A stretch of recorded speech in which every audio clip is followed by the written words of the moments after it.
স্বাধীনতার পর থেকে এ পর্যন্ত যে সমস্ত রাজনৈতিক দল এসেছে, ডাক্তার শ্যামাপ্রসাদ মুখার্জিকে সবাই চাপকে শেষ করে দিয়ে রাজনীতি করেছে।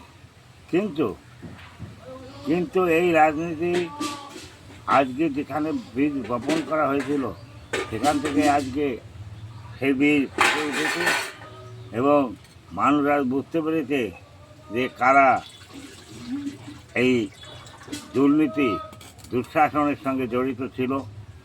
আজকে মানুষ বুঝতে পেরেছে। এদেরকে এক এক করে ধরে এদেরকে জেলে পড়া হোক এবং এদের রীতিমতো শাস্তি দেওয়া হোক, যাতে এরা বুঝতে পারে যে ভারতীয়দের সঙ্গে বেইমানি করলে তার পরিণতি কী হয়। আজকে ভারতীয় জনতা পার্টি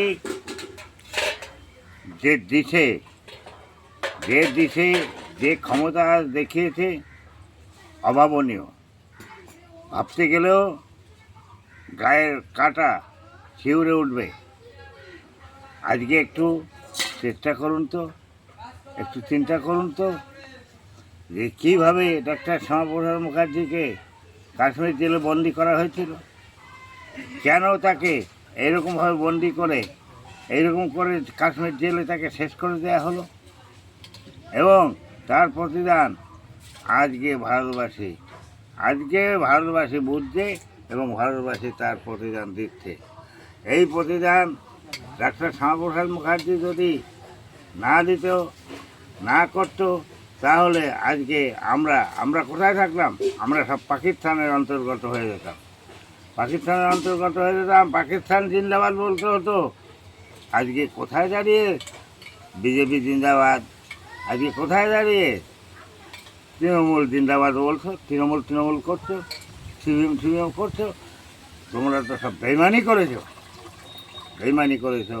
তোমরা ডাক্তার শ্যামাপ্রসাদ মুখার্জির সঙ্গে বেইমানি করেছো, দেশের সঙ্গে বেইমানি করেছো।